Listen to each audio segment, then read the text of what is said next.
जी, Ram Ram Haryana news में मैं ब्रजेश चावला फिर जुड़ गया हूँ आपके साथ एक बहुत बड़ी खबर के साथ। जैसा कि पूरे देश को पता है, पूरे हिंदुस्तानियों को पता है, भारतवासियों को पता है कि पिछले 72 घंटे से लगातार दोनों देश यानी कि हिंदुस्तान और पाकिस्तान में जो युद्ध चल रहा था, जो भयंकर जो युद्ध हो रहा था, बहुत बड़े स्तर पर पहुंच गया था।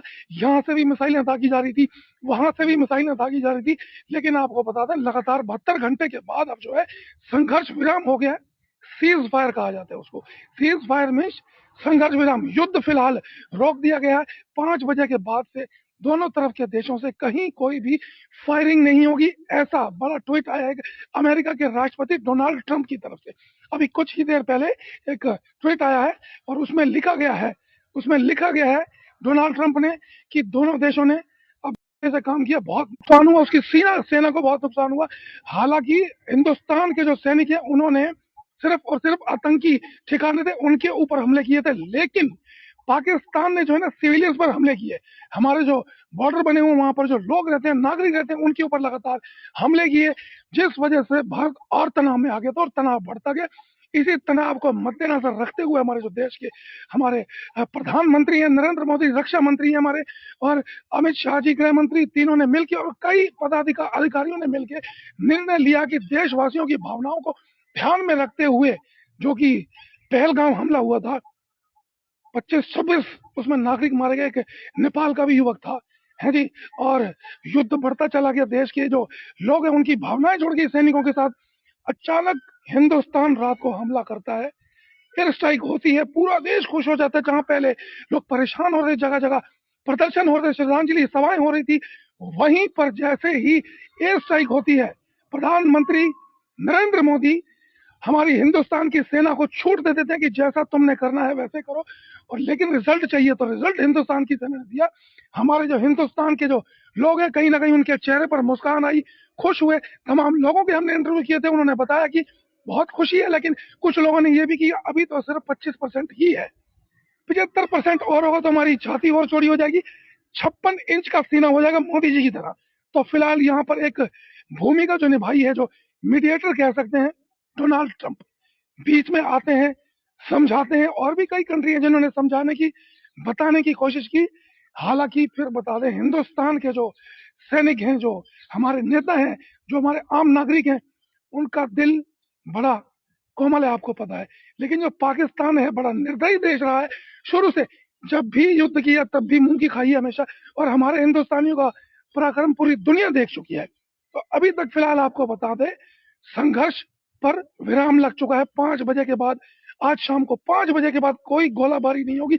और बता दूं आपको, 12 तारीख को, आने वाली 12 तारीख को दोनों देशों के जो डीजी हैं, मिलिट्री के डीजी, डायरेक्टर जनरल जो हैं डीजी, वो दोनों देश के मिलिट्री के डायरेक्टर हैं, है जी, वो मीटिंग करेंगे 12 तारीख को।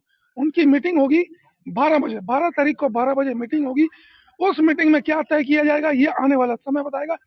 फिलहाल देश के जो नागरिक हैं, कहीं ना कहीं उनके चेहरे पर भी खुशी है, क्योंकि बहुत सारे लोग ऐसे भी थे जो युद्ध के तरफ नहीं जा रहे थे, क्योंकि कह रहे थे कि लड़ाई हमेशा नुकसान ही देती है, चाहे वो घर की लड़ाई हो, गली मोहल्ले की लड़ाई हो, चाहे देश की लड़ाई हो। फिर बता दूं, बड़ा नुकसान पाकिस्तान को ही हुआ है, और अगर ये युद्ध होता तो पाकिस्तान बहुत पीछे चला जाता।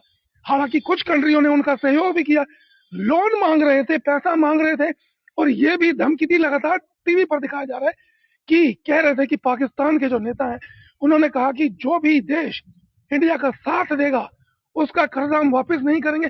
इस तरीके की कई बातें सुनने देखने को मिली, और कहीं ना कहीं कुछ देश आगे आने की कोशिश भी कर रहे थे। लेकिन ये बड़ी खुशी की बात है, बता दें आपको, हिंदुस्तान के नेता, हिंदुस्तान के जो सैनिक हैं, कहीं पर भी युद्ध नहीं चाहते, हमेशा प्यार से बात करने की कोशिश करते हैं। लेकिन जो पहलगाम का हमला हुआ, कहीं ना कहीं वो सीधा दिल पर आकर लगा पूरे देशवासियों को।